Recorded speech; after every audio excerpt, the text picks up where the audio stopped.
I have not felt this vulnerable in a long time. Oh, Neither.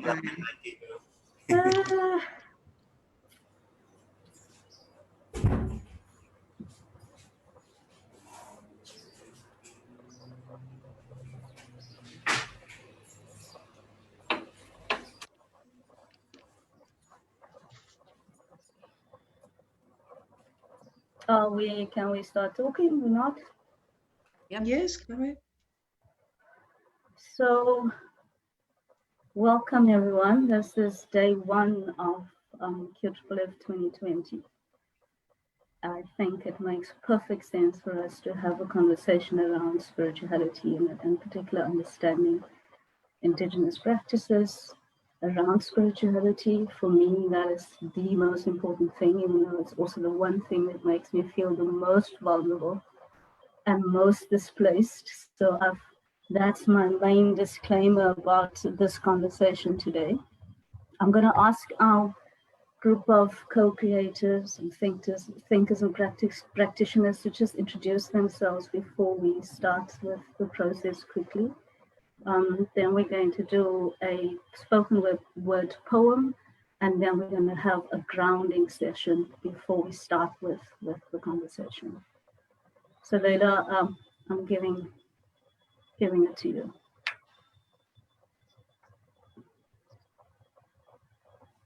Thanks, Elsbeth. I will start the video.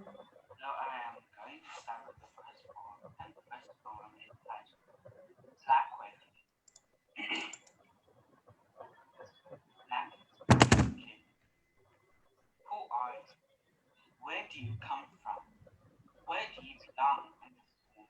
I ask because your own family doesn't want you. Your own society wishes you were dead. Your own society would prefer men holding guns than men holding axes. Your own society sees you as this rotten potato that will infect others. Your own culture doesn't care about you to a point that there's no word for queer. Your own culture sees you as an abomination. Your own religion says you are going to burn in hell. Your own culture thinks you are nothing but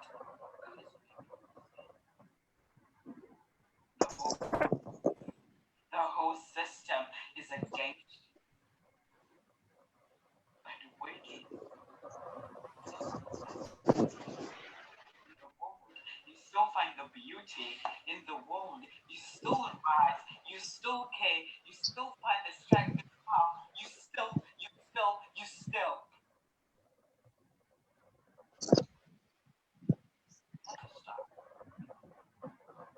I don't know what. There's a problem with the audio, Hlonela and Zina. Yes, people are commenting that they cannot hear. That was a horrible feedback. Yes, so we've seen in the chat group that people are struggling to hear. We just need to make a note that this was recorded on someone's cell phone, and this is raw footage from our communities. So there's no way that we could edit the sound. So we think that was just, bad sound quality. What we will do is try and sort sound out, potentially connect to a speaker for the next poem. But maybe I think a suggestion could be that we move into the conversation and then on the back end try and see how best we can elevate that sound. But like we mentioned, this is a video that came from a student from our communities as an offering to the space. So it wasn't done professionally with a mic or anything. But we do Thanks, Zina. There's also a lot of feedback in my ear, but I guess we can sort that out. Before we doing the grounding thing, I think I just want to everybody who is here say welcome very much. This is, as I've said before, this is day one of the Queer Film Festival. This is the first year that we will be having this virtually, and we're already struggling. So it has been a challenge to pull it together right through this few months that we've been working on this. So we're really asking people to be gentle with us. It's okay to put your hand up and be critical of the process, but to also please be gentle as we're all trying to learn how to figure this out. I'll just say three things about QFFF for those who've never participated in it before. It has happened the first time we started this year. This is year 3 of the QFFF. It has started with 3 organizations: Triangle Project, African Gender Institute in Oxfam, South Africa. And we have every year included partners. This year, for example, we have Gender Dynamics, we have Iranti, we've always had SWET. And it is pulled together by a group of feminists who, whatever kind of feminism they embrace, we all identify as Black, as radical in some ways. Some identify as queer, and the only non-queer, officially lesbian in this space. So, but what we're trying to do is to create an intergenerational space. But the most important thing why this resonates so much with me is that we're trying to create room consciously for neo-radical leadership, but but in particular, begin to look for queer feminist practice that is both radical, but also begin to ask these kinds of questions, which is what we want to start today, is the question around spirituality and making new meaning when we talk about activism or broader conversation around social justice that cannot just talk about in the abstract about rights without connecting about who we are fundamentally. And also the connection with our past, with our present, and obviously in some ways with our future. I think what COVID has taught us is that you cannot live a single issue life, also something that Audre Lorde has said. And then we always have to look for the connections between things. So as we're having this conversation today about wellness, is that we also need to speak to why are we broken if we're then looking for wholeness today. So that's what we, in some sense, want to do this morning. I'm going to give over because I really want to be led today. So I'm going to give over to our practitioners, who's going to be our spirit guides for this conversation, and they're going to ground us first, and then we're going to get into our conversation. It's supposed to be 2 hours. It's going to be hopefully very organic and open-ended, and largely a conversation about finding ways to understand wellness, wholeness, healing in queer feminist spaces. So I'm giving over to our spirit guides, if that's the word I have to choose for today. All right.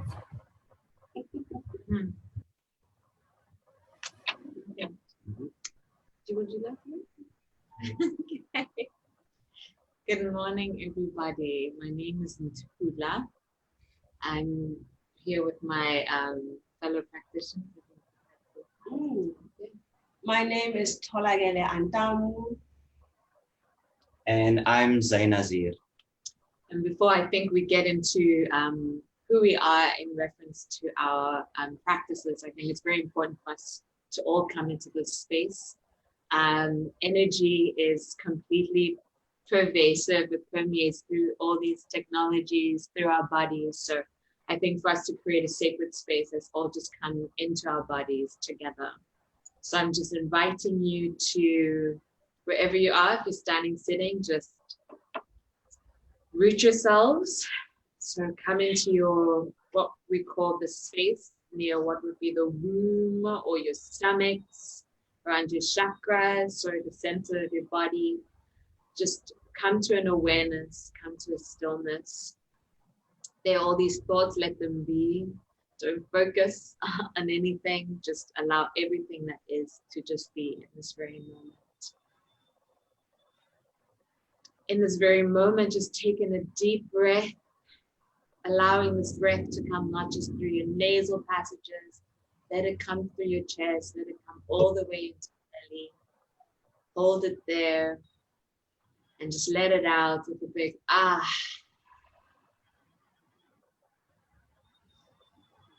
breathe in again, just with all your might. Take in this very moment. Absolutely nothing beyond this moment exists. And just let out everything that is in your body, all the kinks, all the worries, all the stress. Breathe out. And with full intention, breathe in again. And I invite you, as you breathe out, to also just open your heart to the session. Open your heart to the other hearts that are connecting right now. With gratitude, I thank you for trusting us to participate in this beautiful, beautiful session. As an Indigenous being, as a queer person, queer identifying person, as a Black person, and as a witch. I'd just like to introduce myself as Sir. I am a witch, proudly Sir. And what that means is that I'm fully embodied. And I believe that I am the alchemist and divine of my life. So yeah, would you like to introduce you? Sure. So my name is Thola, as I've already said, and I am the founder of Antamu Movement Ontology. And for me, I've come to find that in my queerness, there were so many places that I didn't quite fit, and my body was the only place that gave me room to fill a space. And so movement ontology for me has been a form of freedom, a form of emancipation, and a guide, like my form of finding the truth. And for me, it's something that I want to share with people who are like me, people who are struggling to put one foot in front of the other in a way that feels safe, you know, and Antamu movement ontology literally is the allowing of placing yourself in your body, in this world in a way that feels safe for you.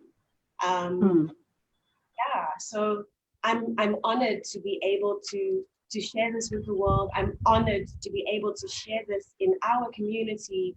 It feels right now. It feels safe, it feels important. So yeah.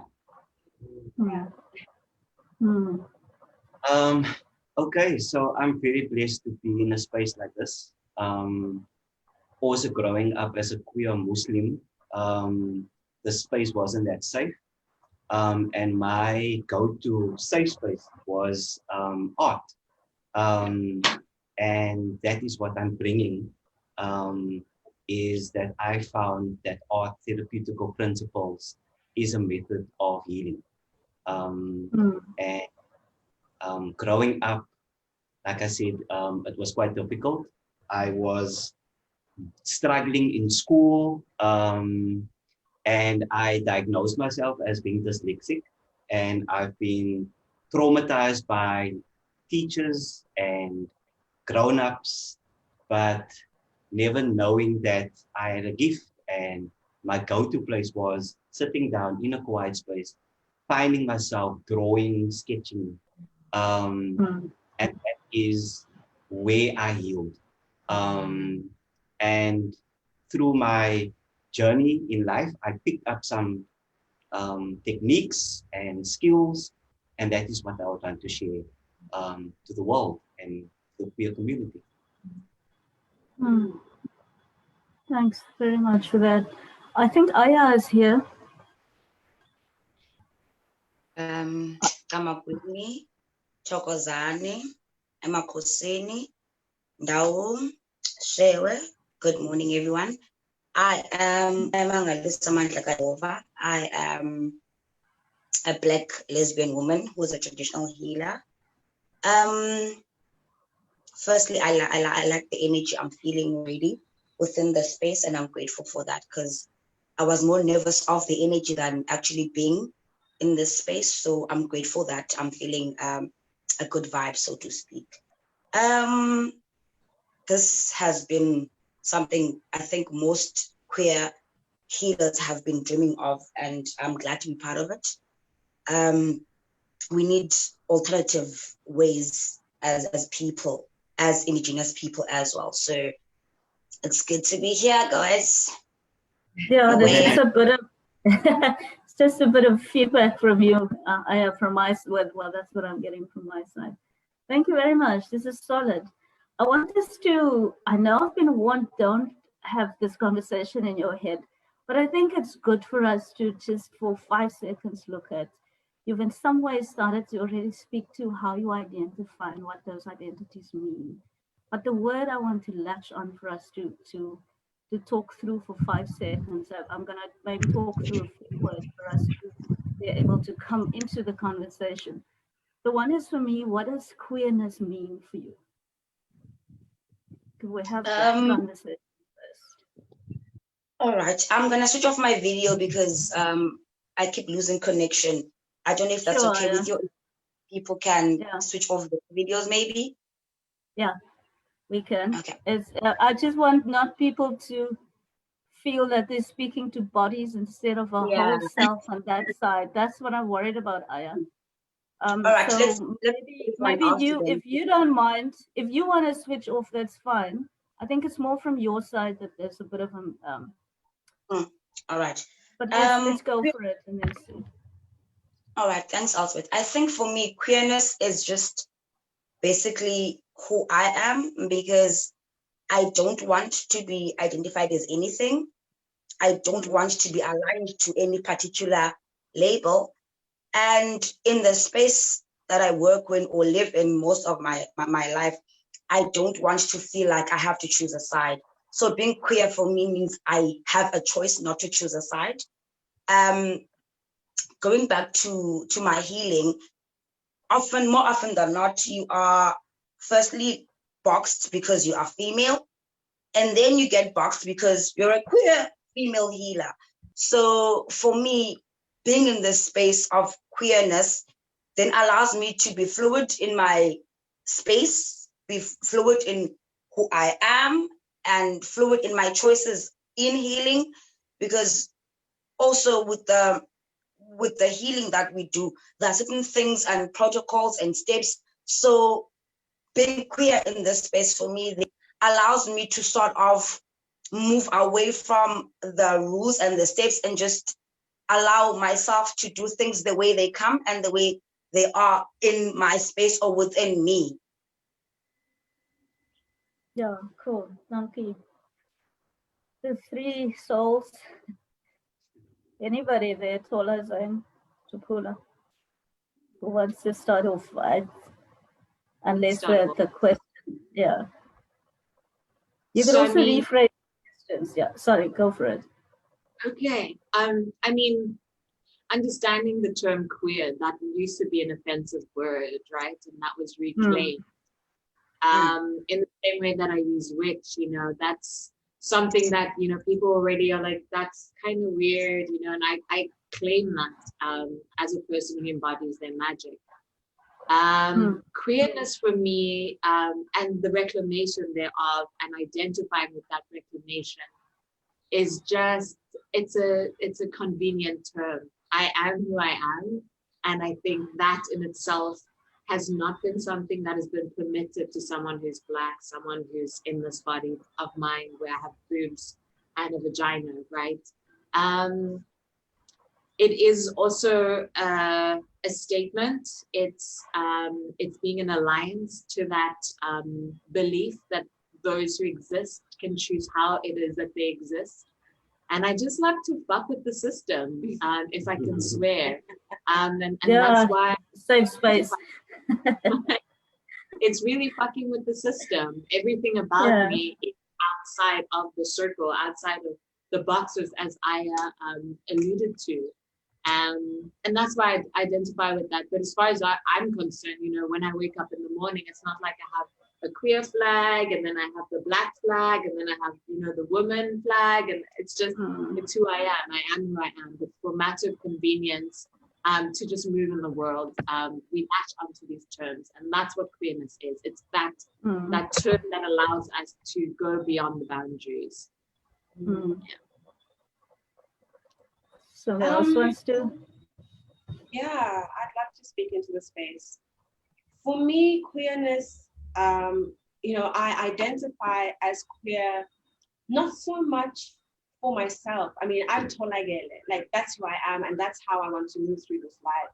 I'm Thola in this body, with this hair, with these thoughts, you know, and it's unfortunate that we live in a world where if we don't identify as something, then others choose what we are and treat us according to what they see and understand, and that becomes really violent and uncomfortable and often feels like a form of slavery, right? Because you're stuck in this other person's understanding of you. So what I do with my queerness and what I am doing in my personal practice and in my offering with regards to queerness is taking time to unlearn what it means to be human as we've been educated to understand what it means to be human, and then deconstruct those learned behaviors and thoughts and misunderstandings, and then remember what it means to be person, what it means to be, you know, what does it mean for me to be Tolagel, you know? So unlearning, constructing and remembering, because as soon as we are free, we are queer, we are eccentric, we are shy, we are angry, we are curious, you know? We are funny, we are silly, and it's all of those things that we are you know, afraid of being, and it's all of those eccentricities that make us afraid of each other, right? And so for me, in queerness, it's almost like I've allowed myself a word or a cloak. I put a cloak on, you know, so that the people around me can understand, okay, she's queer, and now there's room for her to show us who she is. That's what we can hope for, right? That's what we hope. Yeah, but for me, it's about remembering. I'm queer because I'm doing the work to remember who I am. Yeah.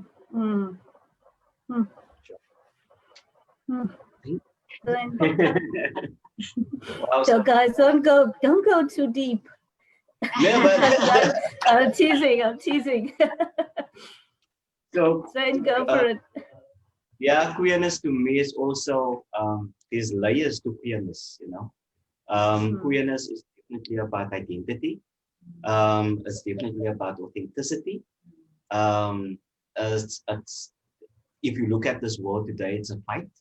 It's a fight for survival in many countries, spaces, homes. Queerness is loving your truth, you know, and seeking that. So many of our people out there don't have that power or the knowledge to find and see who they really are. You know, my way was still seeking the truth through Islam, and looking at how Islam can be beautiful. You know, I was told that Islam is you do it this way or you will go to hell.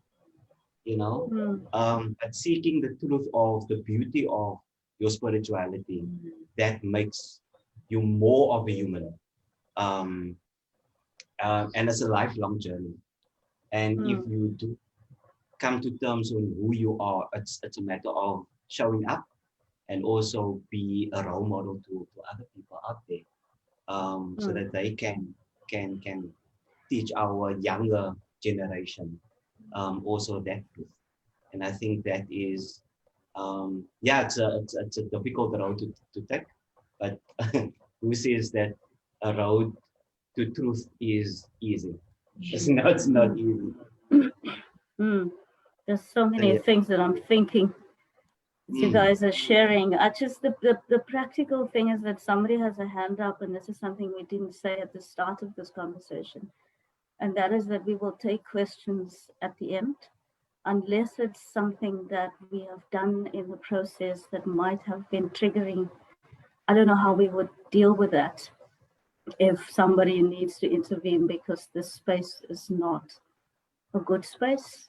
So that's maybe something we have to figure out. But just in terms of technicalities, if we could just allow us to have this conversation at least for the next 25 minutes, and then we can ask people to engage with us, if that's okay with everybody else.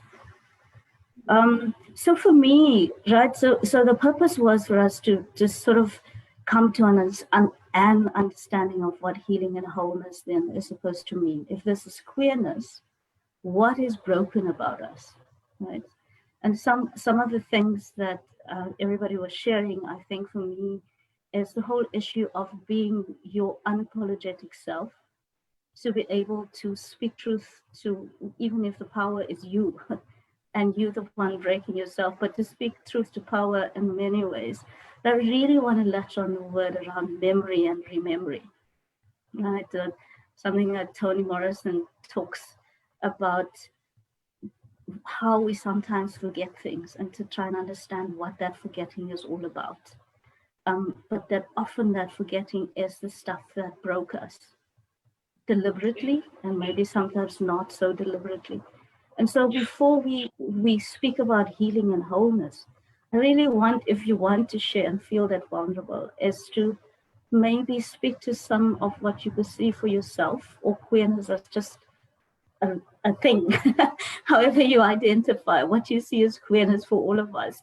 I mean, what you see as brokenness for all of us, in the spaces that we find ourselves, in the activism that we want to do around spiritual work. How would you see that? What are the kind of themes or issues that you think reflects that brokenness in the way we are with each other or in our intimate spaces? Can I would like to, I don't know if what I'm about to say is going to answer your question, but I almost want to ask a question or pose a statement to your question. I think that the idea that we are broken is quite harmful and possibly. I think that people are broken because the world is quite savage, right?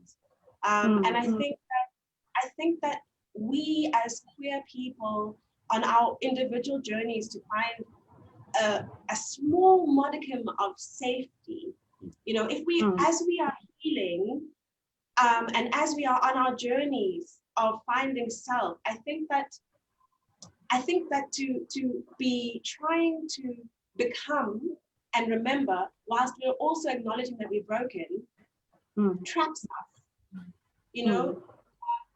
I think that it's important to recognize that, like, people, we are fractured. When we become people, when we are born into this life, the things that we meet in this life fragment us. So I don't know if we as queer people, we as the marginalized, we as the, insert word, I don't know if we are broken. I think that we are actually, we are on really incredible journeys to refragmenting, in a way that those who are outside of the struggle, whatever struggle, there are some who get to slide through life, right? I think those who slide through life thinking that they are sliding through life, that's where the brokenness is, because they're not even aware that there's work to be done. We are aware that there's stuff to be done. We are trying to refragment. We are trying to bring ourselves back to something that feels safe. Yeah, I'd love to. So if we're going on this journey now, this is how we ventured off from that question. It's also important to recognize that as individuals, as we've said, the individuals that make up the collectives, however expansive they become, however much they intersect with each other, we fragmented out of survival, right? So it's about acknowledging as an individual, where those, events happen for you to shut down parts of yourself to be safe to exist in the world. I mean, I don't think anyone elects to be a fragmented being or elects to be traumatized or elects to be, wherever. All those, points of infliction in our lives where we then shut off parts of ourselves in order to survive, that coming into remembrance is then going back a step and another step and recognizing, oh, okay, like, oh, I don't connect with my language. Why don't I think in my language? Oh, that's because it was not safe and my name was, never pronounced, or no one cared for Nthupula to be pronounced the same way Michelle is, well pronounced. You know what I mean? Or like, oh, I remember when, I looked at a girl and then it was like, oh no, that's not a thing. You don't do that, and so then my sense of self was corrupted. And then I had to go into, other spaces that may not have even necessarily been natural for me, but because I'm queer and they're queer, then that makes sense. Let's bond, and there's so many trauma wounds that we bond on. So it's about recognizing that an individual needs to take steps back to reclaim parts of themselves. And that's the remembrance. That's the healing. That's coming into wholeness. It's not to, eradicate the fact that there's so many different points of infliction in your life. It's coming into that remembrance and with that remembrance comes the wholeness of, oh, okay, these are parts of myself I've now reclaimed. The same way we're reclaiming these terms. It's reclaiming a person. And as we all come as reclaimed people, then there's the wholeness within the collective. And then we can kind of address, where the frictures and the fractures exist for us as a collective. But I think the work begins with the individual to come to that remembrance, to start taking those steps back, to be that whole person so that they can come into a collective that seeks wholeness and healing. Sure.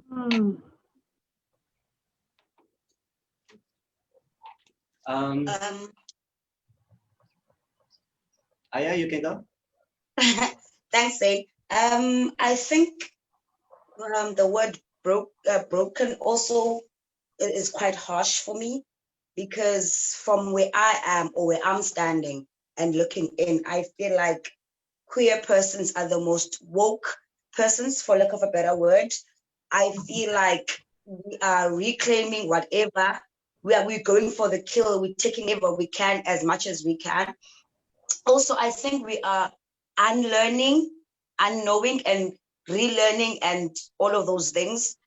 And I think because we have been always outed for so long, it's so easy for us now. We're just fighting to get whatever we can in terms of the amount of queer people who are just doing the things, who are openly and without even shame and anything, just doing the things in terms of going back to their roots, going back to their indigenous spaces. So I feel like rather than being broken, we are most woke. We are literally taking the bull by the horns, because everywhere you go, spaces of healing holistically in as well, queer people are just doing the most. Like, I don't know of any unqueer person who would openly say, I'm a witch and I'm here to do the things. So we are just going for the kill. I feel like Thola and Nthupula took the words out of my mouth. Yeah, I guess.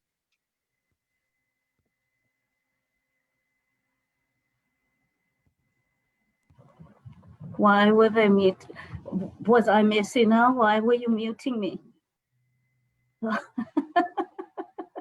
So for me, that is the question that we ask for this, and that's why I was using the word broken. So thanks for shifting my head a little bit around that, right? How problematic that word is, and also how trapped we are in. Well, anyway, so for me, I take from this little conversation we had now the importance of language and the ability to define for yourself what that healing journey then is and what wholeness could and should look like for you.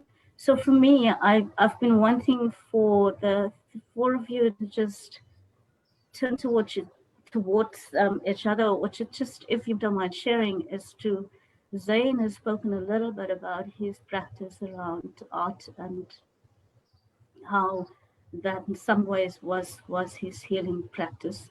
Nthupula was talking about being proudly claiming being a witch. And so for me, if you could share what your healing then was towards, or still is, and I guess will remain, around healing and practice, or will shift with time as we go through different lived experiences and spiritual experiences. So just we have the last 15 minutes. For me, I would just each one to just maybe reflect on their own practice. And then we come back to what this space would and could possibly mean. Yeah. So like I shared previously, my tools would be art, and also I've learned that through sewing, there's rhythm. Using clay work, there's it stabilizes you.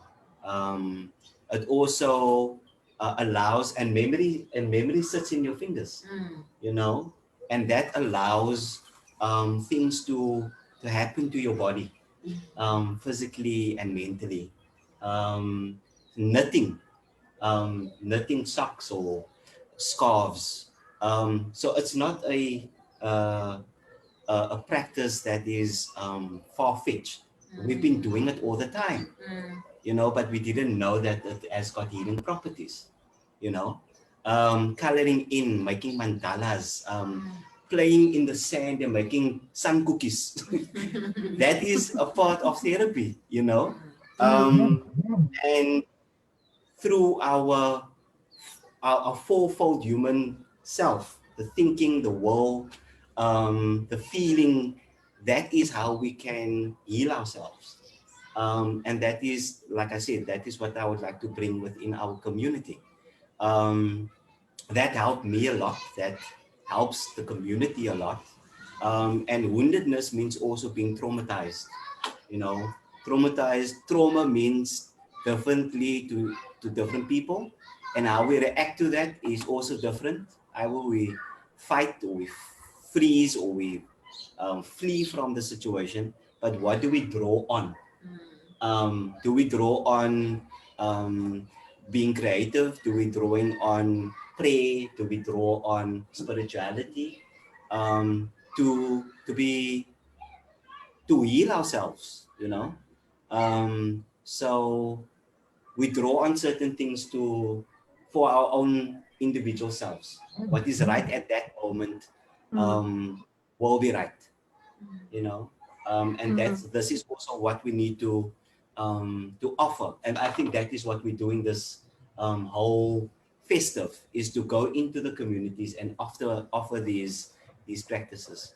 Also, there's a thing about voice. When in trauma, you lose your voice. That is what I suffered. I couldn't speak up. I couldn't say, no, don't do this to me. Also, how could I come out? Coming out to some people means different. To me, was verbalizing it, but there was this. It was like a choke. There was something choking me not to utter those words in saying who I am. But it's a matter of trying to use your voice. If you can't use different mediums, like Thola, body, there's so many layers of healing and wholeness. And I guess that is why we are. Thola, before you, I wanted to shift the thing a little bit and being a bit more about self-interest for 5 seconds around activists and the work that we're doing, and to maybe be more practical for myself also.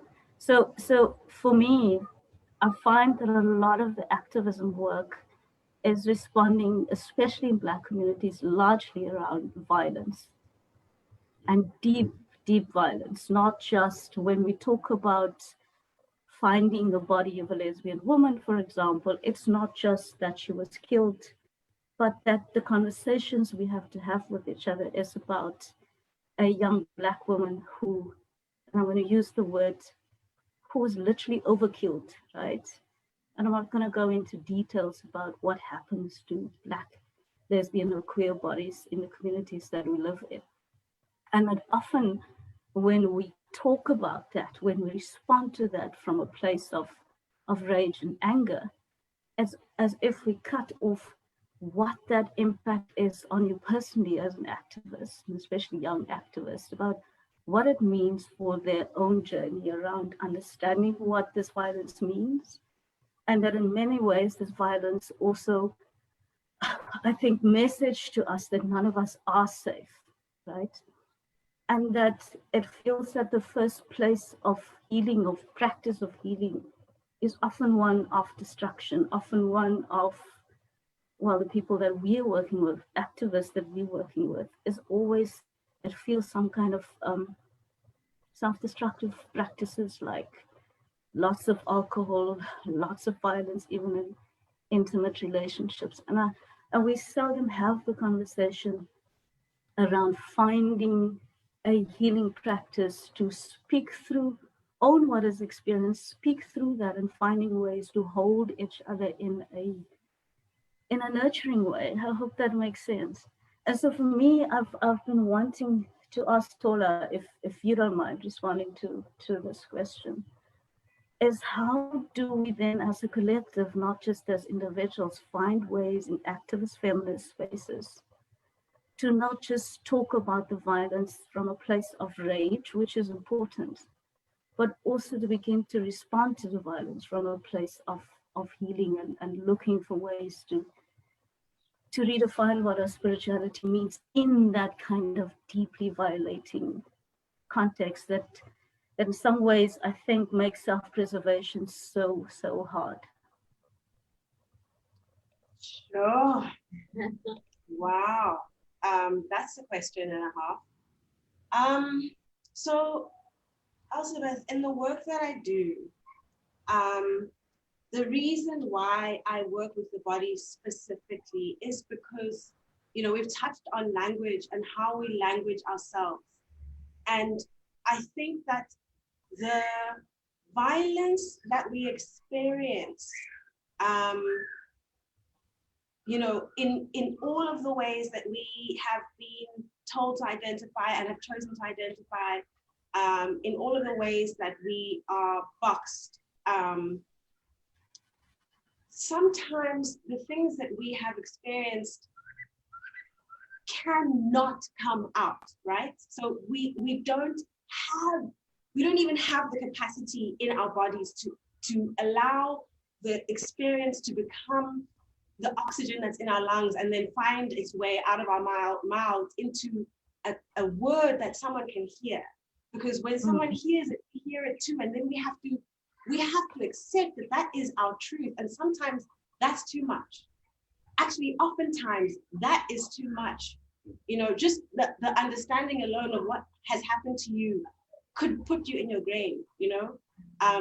So the reason why I've chosen to use body and not words is because I believe that, and I believe this because it's something that I've used for myself. It's something that I've used to help me release the violence that's being put into my body and that I inherited from all of the people who came before me, you know?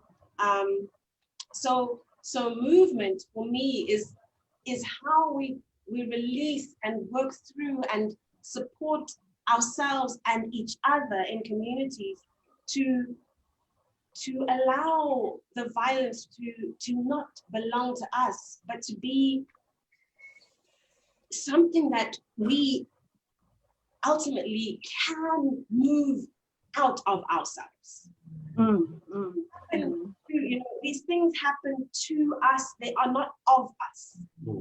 And we have to let them go in a way that feels safe. And so that's something that each individual or a whole community can learn to do together. So yeah, I think that's the answer to your question. Thanks. Nthupula, you want to tackle that one if you can. Or... So the one for me, it's about movement and body. And I think also what Thola has said, that sort of recognizing the limitations of words, right, and language. But also, I think that the main thing is the displacement of violence not as something innately who we are, right? And I wanted that it's something that we have inherited. And maybe that's a conversation for another day, but even the inheritance for me is maybe another conversation about what self-preservation then could look like, right? And so if you could maybe explore, if you don't mind, you can also tackle this, rephrase it and do it totally differently. But if the body is a place to start, can we come back to the question of language and how can we to just see the intersections between body and language? Okay. So yeah, as a witch, as my divine alchemist, as the diviner of my life, it's taking responsibility for my thriving. I'm not interested in just surviving. I'm here to thrive. This is what life is. Life is an elixir, right? So if I'm to drink of this elixir of life, how do I move past all these traumas that have been inflicted on me that are not my responsibility? I didn't ask for it. I mean, there's schools of thought that say that you ask for these as lessons, right? But if we speak just plainly, like, I didn't ask for all these things happening to me, and so now am I going to be stifled in this life? Am I going to take all these wounds of traumas and move from this place and just survive, or am I going to take responsibility for my life and claim all the things that I know are rightfully mine and thrive in this life? And I think, yes, it starts with embodiment for me. And so things like movement, super important. And as a witch, there are other practices that I incorporate, like Tantra. I believe in sex magic. Food, I believe in eating the best. I believe in supporting farmers. It's in breath work. I believe in tools like that. So yeah, just coming into my body. It's in other things like energy work. It's in other, like, there's just so many things that I incorporate in coming into my body. And then beyond that, it's how my mind operates. Is my mind in the right place? Am I going to continuously move from a place of victimhood, which is what people are relying on? Because actually, like, my body to the system as it exists is, it as far as people are concerned, I could be sweeping the floor for the rest of my life, as the rest of, the generation should, that come after me. And so my choice to thrive is, again, a fuck you to the system, right? My language as well. No one's going to speak good things for me. It's no one's responsibility to speak good things for me. And so taking responsibility for myself, it's on me to change the language around me. So yes, I'm not just surviving, I am thriving. What are the things that support that? So, consistently saying, this is shit, I am, I'm broken, and, I'm only reinforcing what has been, divine or planned for me, or the pathway that's been allowed for me. So it's sincerely coming. I mean, it can be like journals, like writing down all your thoughts in a raw, untainted, we don't have to put in a comma. I do morning pages. I just write. I wake up and I just write. Raw, bad spelling, bad format, whatever. It just all goes down there. And it's on me to reflect honestly and say, Nthupula, to what extent is this going to take me to that place that I dream up for myself, that place that I dream up for the communities that I want to exist in? So yeah, it's taking the responsibility for who you truly want to be, having a crystal clear understanding of who it is that you're wanting to be, and then being that, right? Even if it's fake it till you make it, as I say to my private clients, like, even if the first step that you take is I'm going to fake it until I make it, you know, faking it after a while is so tiring. So then you decide where your path diverges to. Am I actually going to do, like, is this who I am? Or am I going to revert to this place where I'm just a survivor and I'm just in that survival, and the language that I use is there, and that the way that I use my body is in that place of survival? Or do I choose to do the work, which is not pretty, not cute, to actually be that person that I seek to be, to thrive, you know? And so that's how I feel language, the voice, that it's a choice. I can't swim, so don't take me too deep. So for me, I want to just leave the four of you to have a conversation. I don't know what comes out of this for you, with some things that have been unasked in this conversation now that you maybe want to talk to. And let's do that for 10 minutes, and then we can open it up to everybody else. Is that okay? Sure. Okay.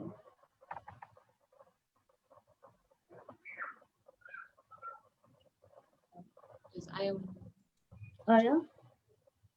Is there anything we didn't ask Aya of this conversation that you think we should be talking about? No, I feel like we're doing good, on the right path. While the other guys were speaking, my heart just got heavy. I don't know if I was angry or pissed at just the world, but I just had this rage in me.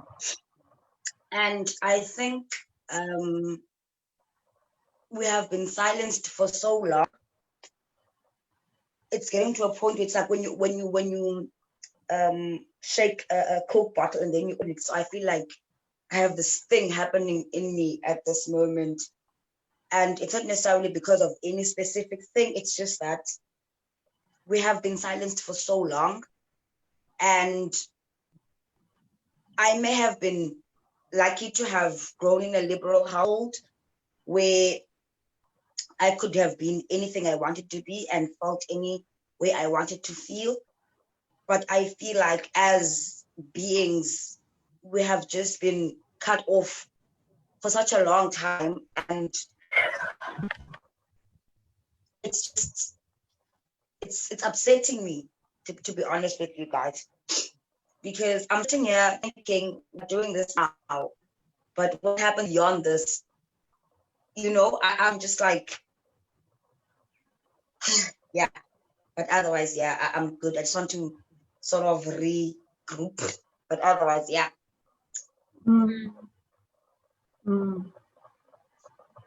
I hear you, Aya.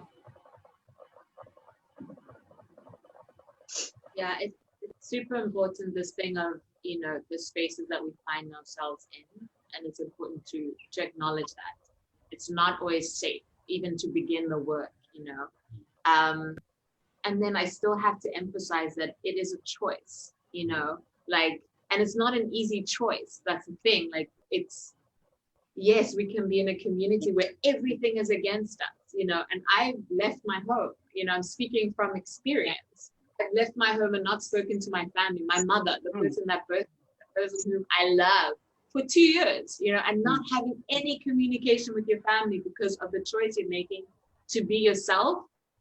It's, I mean, it's that's not a walk in the park, right? And then it's just deciding, like, how much do I love who I know I'm capable of being, right? Coming down to that kind of question, like, to what extent am I willing to be everything that I know I'm capable of being? Because not even your environment may even represent or reflect even the beginning of your potential, right? But you will always know innately that there's more to this. I'm more than this. I am more than this violence that has been inflicted on me. And like, actually, for me, for Nthupula, the choice was, I would rather be on the streets. I'll make that, I'll decide, you know, how I do it. If I need to wash a window, if that is where I love myself to that extent where I'm willing to go beyond what this violence is and what this space represents. And I'm more than this. I believe in my potential more than anyone here ever will. And that was the choice I made. So it's not easy, but it is a choice that needs to be made. No one's going to make it for you. You know what I mean? No one's going to take that step for you. And that's the rub. Mm-hmm. Yeah. So I actually I wrote down what you just said. How much do I love who I'm capable of being? Yeah. I think that is like that should be all of the years of school. Yeah, totally. You know, like, yeah, we come out of the education system, we come out into this life where we are told that, here, you're an adult now, do something, but we are never encouraged to love ourselves, you know, and it does feel like a war. It's really, really difficult, and it's not like, I mean, I can imagine that this resonates with everyone in the space. When you choose to believe in yourself, it's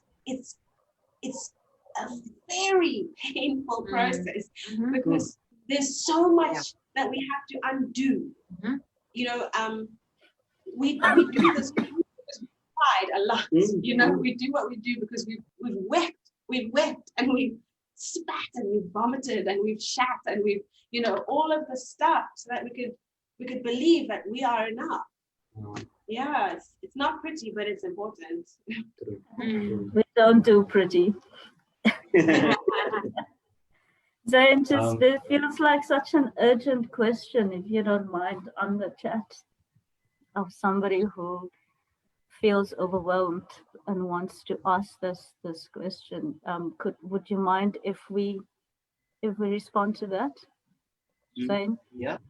Yes. Okay, so Pelisa is saying that, oops, it was a private message, but anyway, I'm sorry about that.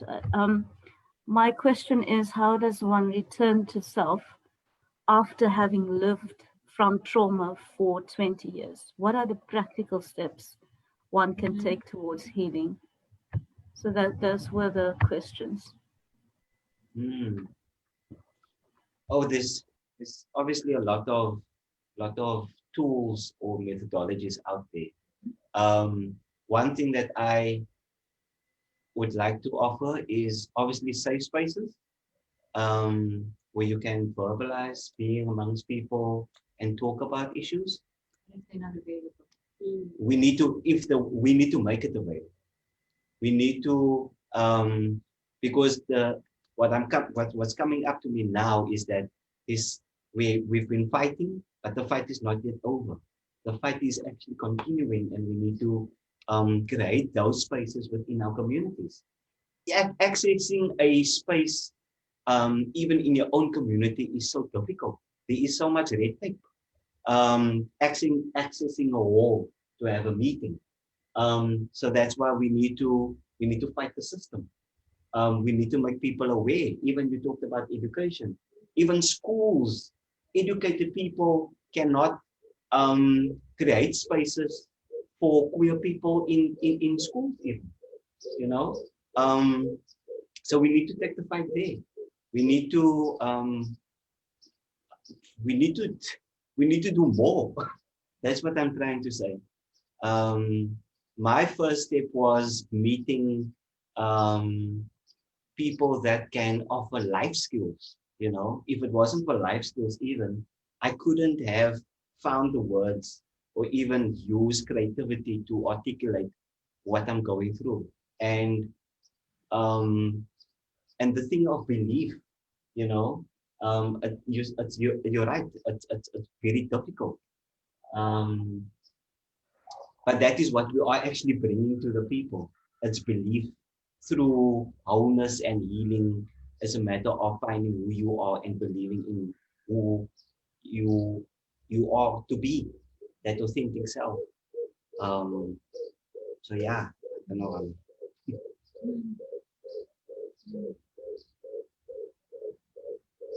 It's,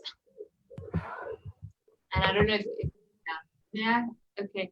It's, so 20 years is a fucking long time. I mean, that's a lifetime for people. And to have a violence or to have hold something where you then like, it's like having a hole, you know, now you have to skirt around that hole, you're protecting it, right? And you learn how to have like cheesecloth or whatever so that more thing, you know, shit doesn't go into that hole, but now you're putting it in your arsenal of, you know, existence, and it's now one of the markers of your identity, you know.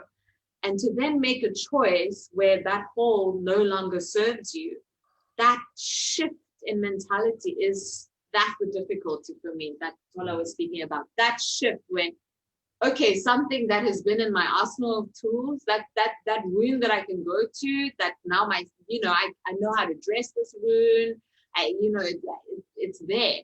To now decide that actually I'm this is changing. Like that's step one for me. Recognizing what happened. And even if that safe space is not available, like just as a person, recognizing what's happened, going onto the internet, finding out, you know, who this spiritual, that, I mean, you can contact any of us, but I mean, if that's not available to you, you can go onto the internet and it's like, has this happened? And the internet's an incredible place because then all of a sudden you'll find a Reddit thread, you know, that maybe speaks to something that you've experienced, or you can find an article that can speak to something that you've experienced. And there you can maybe find modalities that are open that maybe speak to you. But the first step, and no one can tell you what that looks like, is to recognize, you know, what you're dealing with, recognize all these different wounds that you've dressed and loved actually, and begun to, you know, nurture as a part of who you are, and deciding that then that's no longer serving the person that you want to be. That's step one. Step two is then deciding who you want to be. And then the journey is bridging all those things, getting to where you think you need to be, and recognizing that the journey never ends and it keeps on going. But I think if we're practically speaking, it's recognizing that wound and then finding the ways, the modalities, the people, the articles, the whatever, to help you to understand or put a language to that so that you can call it, so that you can thank it for it being with you for so long, and eventually let it go as being something that is a wound. And then let that transmute into something that's, you know, a lesson, something that's, you know, that's your war stripes. It's something you're gonna conquer. And that's your medal. That's the patch on your jacket. And, you know, war, life is war. Let's keep going on. But that's a huge medal of honor that you can give yourself, you know. I hope that is a practical kind of notion on how to move. Thank you for that. Lebo, if you wanted to ask, you had your hand raised at the beginning of the conversation. Do you want to ask a question? Lebo? Hi, thank you so much, and thank you to everybody. First, let me start by saying, Thokozani makhosi, mabudedu bomnyama kuvela ukukhanya kube chosi kube hele. I am a Black Sangoma who is gay and queer. And I wanted to just make a few comments, just one or two, in fact. The one being that there was a question around queerness and what it means. And I think for me, that was very important. So my understanding, and for me, in fact, what fills my cup is the understanding that my identity starts from the space of spirit. And if it starts from the space of spirit, it therefore cannot be viewed by any of the social constructs. It cannot be viewed by any of the social constructs around what is gender, what is Blackness, what is Africanness, what, you know, all of these things are little pieces and components of what my identity is. Therefore, cannot. But my identity is queer and is spirit, and therefore it's fluid. And therefore, anyone only has the permission to engage with me in the way that I give them the permission to. So if you engage with me thinking you're a man or you're a woman or you are gay or you are straight or you are black or you are green, that's on you. And that is your ignorance, because me, I am spiritual first, and spiritual cannot be defined in any of these human borrowed terms. Then the reason why I say that is because for me, I needed to unshackle myself from the ignorance that was bestowed on me by colonialization. And the reason I say that is because even as a practicing traditional healer, I had to understand that we have terminology in the African context for people of differing gender expressions, for example. But those terminologies became taboo, and those terminologies became words that are ugly because of colonization. And so for me, it was going back to what it means. What is my Africanness telling me? And my Africanness was telling me that I had to go back first mentally and spiritually to a place that was unsullied by colonization. And that place says, and that place is very emphatic that, for example, the trans human being was a revered human being. Even in traditional spiritual practice, the trans human being was what we thought and what we knew to be the closest person to being the embodiment of God, because they were neither male or female or any of these things. So for us as spiritual practitioners, we had a reverence for the trans human being. Today, trans people are being ridiculed, which is not an African concept, which is not, because even in African societies, these were highly revered people. So part of my healing was to forgive myself for the ignorance and the way in which I approached life with the ignorance bestowed on me by colonialization, and understanding that the colonial identity is not mine.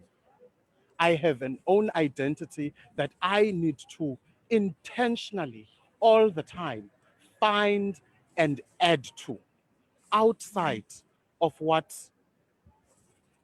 colonialization did for us. So in terms of the conversation and around spirituality, we need to go back to a place that informs who we are, but a place that is African for Africans. Thank you. Thank you. Yeah, thank you, Lebo. I mean, who wants to follow up on that?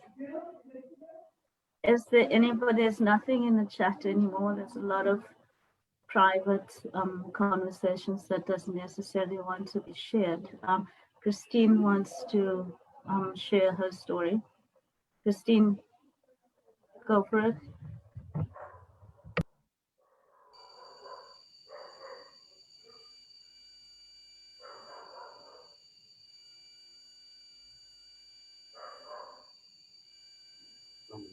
We can't hear you, Christine.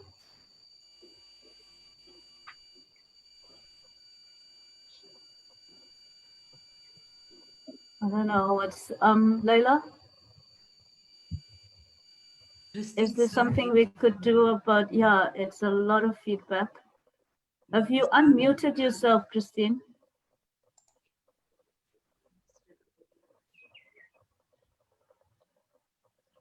You muted. Leila, you could try again now?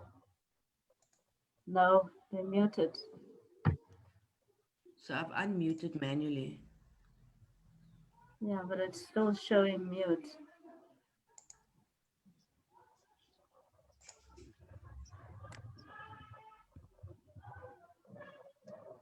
Christine's experiencing some technical difficulty. Okay, so Lorato wants to go ahead. Can we, while we're figuring out Christine's technical difficulty, would you speak to her privately, please, Leila, to just figure out what she's struggling with, and we give Lorato a chance to talk. Lorato? Good morning, everyone. Am I audible? All right. I was also having some difficulties, but it's my own network. So apologies if I'm going to ask something that has already been discussed. This is just to add on to what Ulebo has just shared. Thank you very much. Quite informative. So my worry then has always been, with trying to retrieve the information that has been lost with the generations that have passed. Some of it. So I don't know if the conversation is reaching in terms of creating new knowledges as well. So I don't know if maybe Lebo could, or anyone else could, speak more on that, because so much has been lost. We know we need to go back, but now we don't know where to go back to. So moving forward in terms of creating a new information, I'd like to, if we could speak a little bit on that. Thank you. Lorato, I'd like to speak to that. So I don't think that anything has been lost. I think that we as African people, but also we as people, have the capacity to remember. It's just that we've been programmed to forget. And as a collective, I think that it is part of our purpose to remember, because what we bring to each other is added pieces of memory, and that's how we collect knowledge and build. So yeah, I hope that gives you something there. I think that we have the capacity to remember. I don't think that anything is forgotten. We just need to make room for it and meet each other where we are able to lend and share knowledge. It's all there. I think also, just to add on that, Thola, I think where we are now as a collective, how we are going back and reclaiming and relearning, I feel like this is how we are then getting the information back, so to speak. I feel like the questions we're asking, the things we're saying, the energy that we have and that we can't explain, sort of the higher being taking us back to wherever we need to go, get what we need, and moving forward with it. I don't know if that makes sense, but I'm going to speak for myself. This is how I've sort of gone back and then moved forward with how things have just been happening, and the images I'm getting, the information I'm sort of just, the body's saying this needs to happen. And then when you sort of research on that, you realize this is something that was done prior to us being here. So I feel like already the universe is speaking to us in going back and then moving forward at the same time. And there's a deep trust that needs to come with that, Dave. I think, to come to that recognition that like it's in you, there's a deep trust that you need to come to as a person, to really trust that inner intuition, like, okay, I feel inspired to go to the ocean, so I'm gonna go to the ocean. You may not necessarily know what the hell that means, but then you'll come across a Thola who says, I go to the ocean because it does XYZ for me. Then you're like, okay, then this. So I think that's how the networks start to, we start to reconnect that way. But it starts with trust, because I truly believe what Aya and Thola are saying. And then for me, it makes sense when I root that in trust. Self first, and then, the rest will unfold. Lerato, you want to add something, or do you feel covered? Are you good? Okay. Yes, no, I'm very good. Thank you so much for the responses. And I think for me, then it becomes like when you are sitting alone and then you are trusting and then you're not connecting with others, then you sort of feel like you're just sitting with this information alone, and you don't know if you're on the right path or not. But then once you then come together with community, I guess that's when everybody brings their a little bit to build something. So thank you very much for those responses. Great, thank you. Leila, should we try Christine again, or? We can. Christine's mic seems to be working. All right.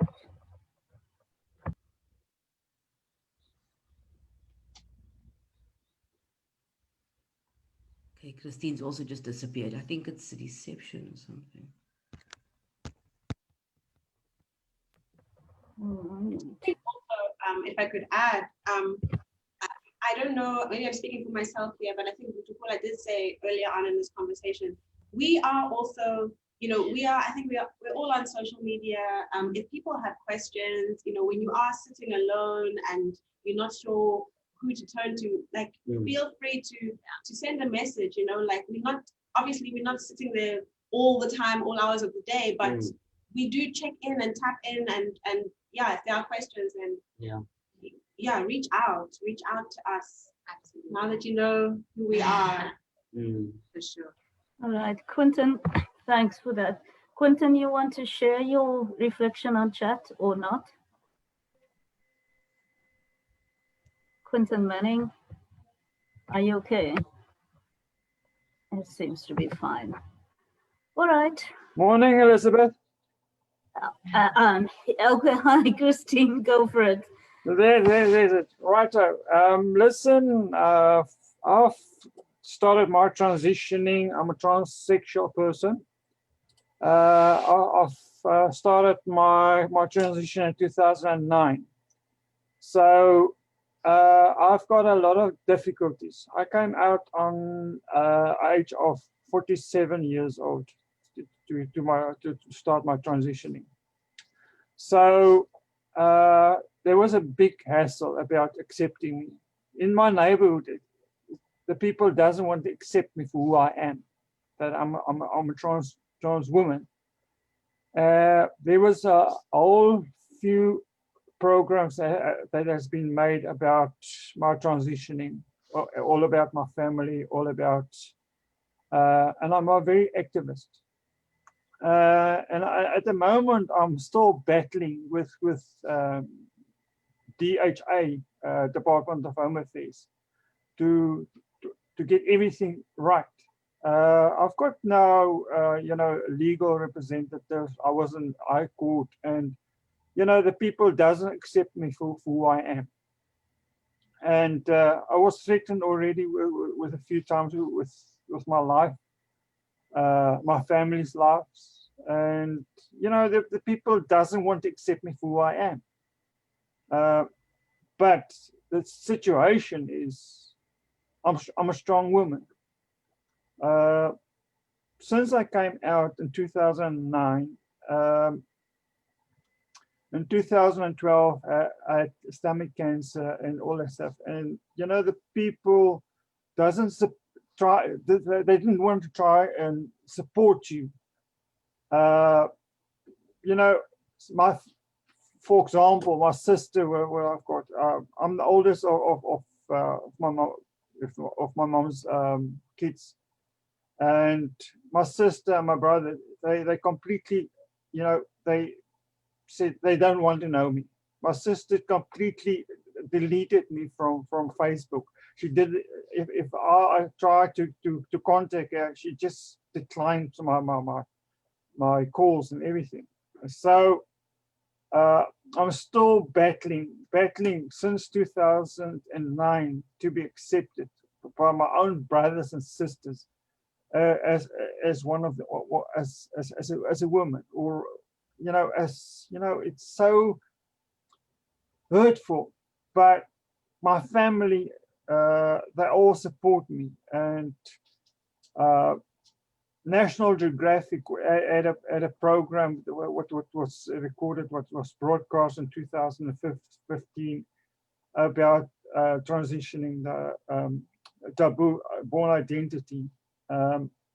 So there were three of us. That was Precious, and was me, and one of the Tebogo. That was a program what was broadcast on National Geographic, on DSTV, and it was internationally broadcast.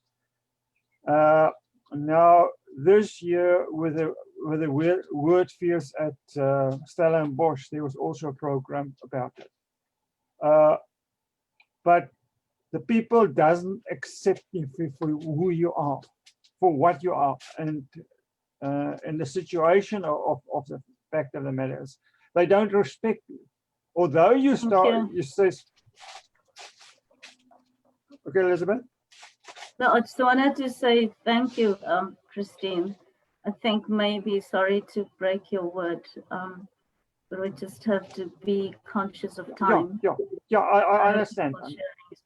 Yeah, so I just maybe, maybe last 2 minutes, and then we can. Okay, I just want to just to explain to you the difficulty of battling of to be accepted in a community as a person of, say, for example, a transgender or a trans woman or a trans man or whatever. They don't accept you for who you are, and you are being threatened with your life.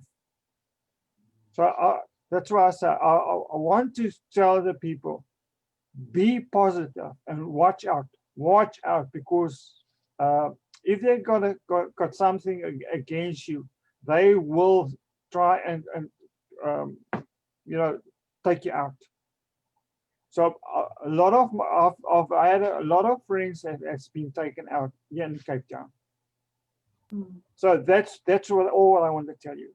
Watch out for what you are doing. Thanks, Elizabeth. Thank you. That's what I'm. Christine. Thank you. Elizabeth is my grandmother and my grandmother's mother's mother, and then somebody was clever enough to change my name to Elsbeth. So there's some connection, but I'm also just Elsbeth. Anyway, so I don't know if we want to respond to the thing about family and acceptance and how do you work through that stuff. We have, it's past. I think we have another 10 minutes maybe.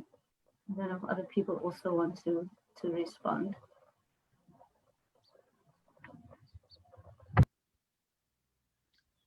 Okay. Thank you for sharing your experience and your story and your journey, Christine. I honor that. And in saying this, it's again an honor of that it is the individuals, it's the individual. It comes down to the individual. I made the decision that I don't need anyone's acceptance, right? That it's truly my acceptance that I actually want. I find that when we externalize that acceptance, sometimes it's about having people validate your own word. If my word is law for me, and it truly is the law that I bind myself to, then I don't actually need acceptance from other people. So when I came to my family, with that sense of this is who I am, this is what I do, I'm a witch, and you're going to come and find me with someone who has boobs and a vagina, very likely, and that might change, and you need to be okay with that. And they were like, screw you, we're not okay with that, and this goes against what we believe. And it's like, okay, cool, that's fine. And it is fine, because they're coming from their own experiences with their own vibes, and that's not for me to decide, the same way I don't want them to decide for me. So if it's unacceptance or them rejecting me, that's what I accept. But I also move from a place of deep rootedness in who I am. And because I've come from that place, I found that as time has come and passed and come again, there's an acknowledgement of that self-acceptance. Not necessarily accepting me, but there's a respect for me being sovereign. And that's how that has changed my dynamic with my family. My mom loves me to death. And our conversation has changed completely. But we've had our own journey, which I don't think is necessarily reflective of what happens. But I feel like coming to that place of sovereignty and coming to that place of I accept myself, and that's the acceptance I need to move. That's how I dealt with that. And through that, and over a lot of time and a lot of conversations, a lot of tears, we've come to a place where my mom respects that sovereignty. And we can have a beautiful relationship on me respecting her as well. Yeah, that's that on that. It's very different. It's a descriptive way. I also think. Sorry. Go ahead. I think we all have our own journeys. We all have our own stories. Yeah. What stands out to me is the ultimate forgiveness. Is forgiving. So in my case, with being gay and being in a Muslim community, it's taboo. It will never happen, you know. Up till the day where I was carrying that wound, I was carrying that rejection for many years, and like you said, it becomes normal. We normalize it, but it takes a lot of hard work to also to see the flip side of the coin, you know, of where they're coming from, and what they were taught and what was shoved down their throats about society. When you do the flip side, then forgiveness comes. And it comes with patience, it comes with time. You never know when it's going to happen, and when it happens, it's going to be so beautiful, you know. There's something that's shifting in you. And that is where the authenticity comes in. So then you can move forward. My concern right now for Christine is, Christine, do you have support structure? And also these organizations such as the Triangle Project and Gender Dynamics or Free Gender to reach out to, so that you can talk to, so that you don't feel isolated. It's a matter of finding your tribe, and sticking with your tribe and talking to them and being connected. And also, we're not alone, you know. We are here.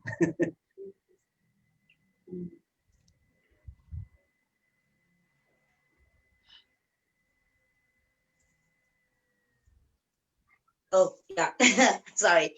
I think firstly, we need to get to a point where we choose ourselves, you know. We need to get to a point where you choose self more than the next person, because I think what hurts Christian the most is that she would have thought the family would accept her before I think she even accepted herself. So she needs to get to a point where it's okay, you know, for your own health, for your own sanity, you need to be okay with not having certain people around you. Because I don't like that quote that says you must forgive people who haven't asked for forgiveness, because that means then you're saying it's okay for them to feel that way. It is okay, but then keep your space as well. Because I mean, 10 years later, you are still trapped because you feel like for you to be fully Christian, you must have these people who validate who you are. It's not about them at the end of the day, it's about you. I think this is something as queer people in general, we sort of have, where people would much rather live in the closet because of wanting to be accepted by the next person, but forgetting about themselves. Self-healing is very important. You must self-preserve. So for me, I'm also with Nthupula. Walk away from spaces that don't sort of give you life. For any plant to grow, it needs to be watered and taken care of. So if the people within your space will not do that for you, it's okay to walk away. And it's also okay to to not want to be validated by the next person. So self-validation is very important, and choosing self. Always choose self. Yeah. All right. We have the last 10 minutes or so. I also want us to come back and ground ourselves again when we close out. So I don't know if any of you want to say something. There doesn't seem to be more questions. There's a comment in addition to Lorato's statement that was made by Mabare. Sorry, I'm being a colonized species. So there are people in our community who still have the knowledge, and our ancestors are showing us some of the things. What we need to do is to get knowledge as much as we can. And I think that supports what everybody else was saying. So I want us to just maybe summarize this for yourself. So full, I don't even know where to start and how to pull this together. So as the four people who conceptualized this have taken a while to try and make sense of what the space could possibly look like. And I just want to acknowledge some of the work that Sky has also done for this process. So for me, I just want to maybe just, if we could pull it together and use this last 5 or 10 minutes to just for yourself say, what does this mean? How do we take this conversation forward, if that's the question? For, I don't know, what COVID has for me, what I've seen in particular is how especially traditional healers have responded to the context and have done amazing spirit work the past 7 to 9 months in response to COVID. And maybe that's not a question to now at the end put this little bit there, but we're living in very, very different times than what we did, say, a few months ago.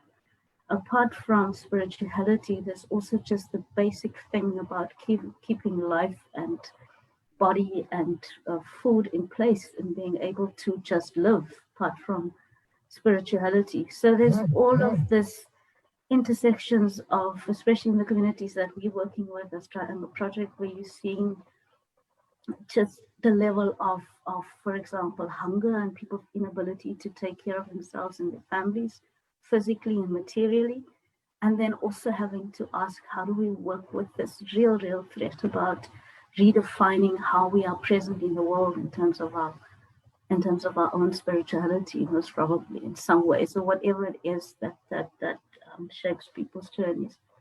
And so for me, the question is more about what are the kind of spaces that we need to consciously co-create, apart from a space like QFFF that you feel is not there and that you think we could start working on building then as this network of organizations and individual activists who are part of QFFF.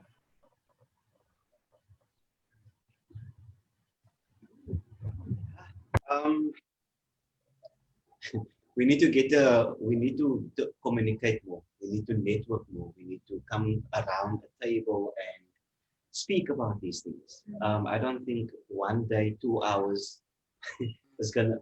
It does have a good impact, but it's a start to something. You know, it shouldn't stop here. We need to still continue and bring in the tools.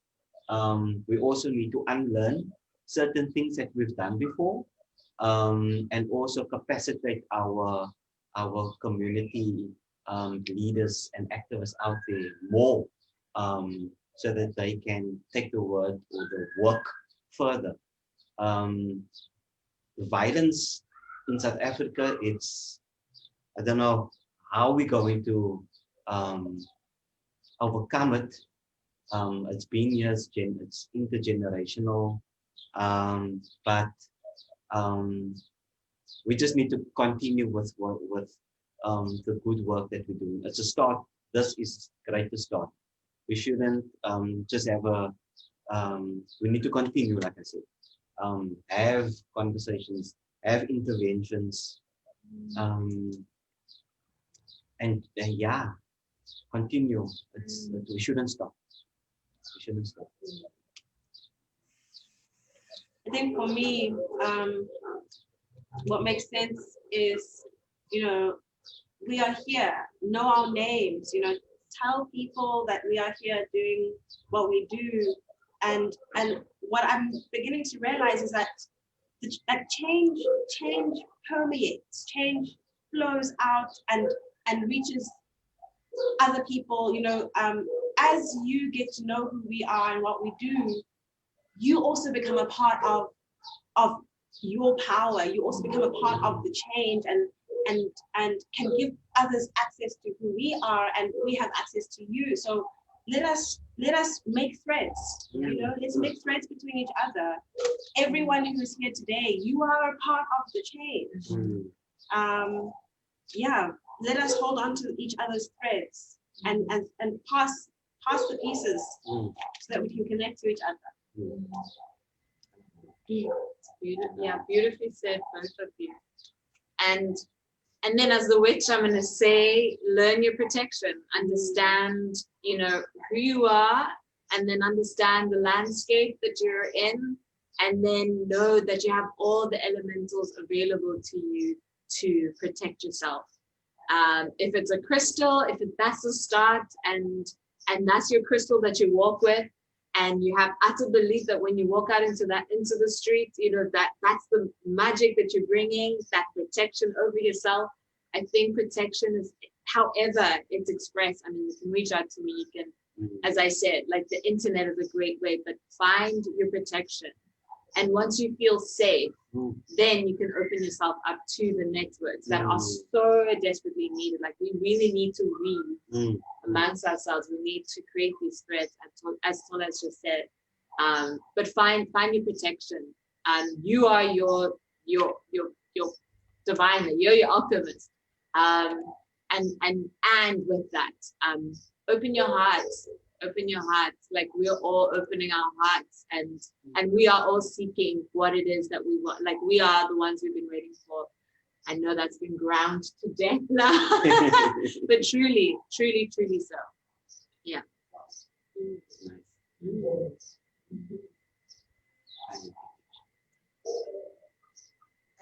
I think you guys have said everything, and I just want us to get to a point where we are okay with being different, and we must get to a point where we realize that this is our normal. This is who we are, and again, choose self always.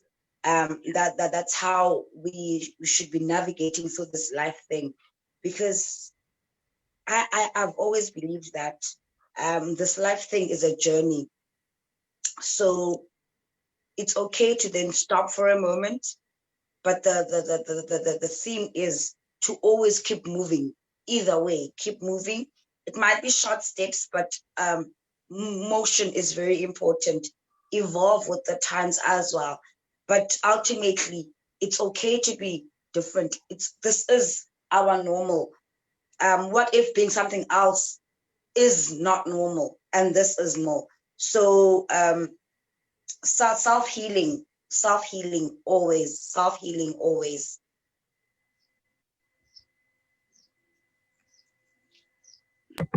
I'm still not a believer. That's cheesy. So thank you very much. I don't know who's going to ground us now as we're closing out, who want to offer themselves to just close out the session for us through some spiritual calling.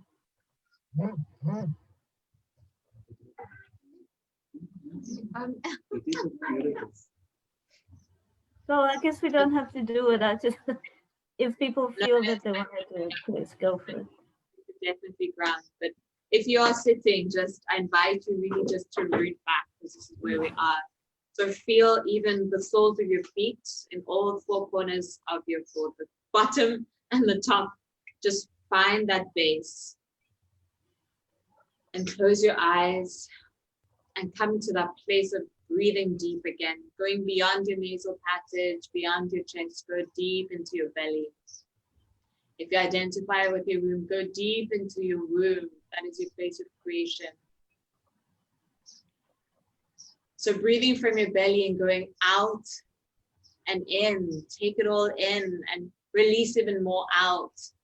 And as you do this deep breathing, I invite you just to imagine roots coming out of your feet into the ground. Remember that what you see outside is only the tip of the iceberg, and there's so much more support.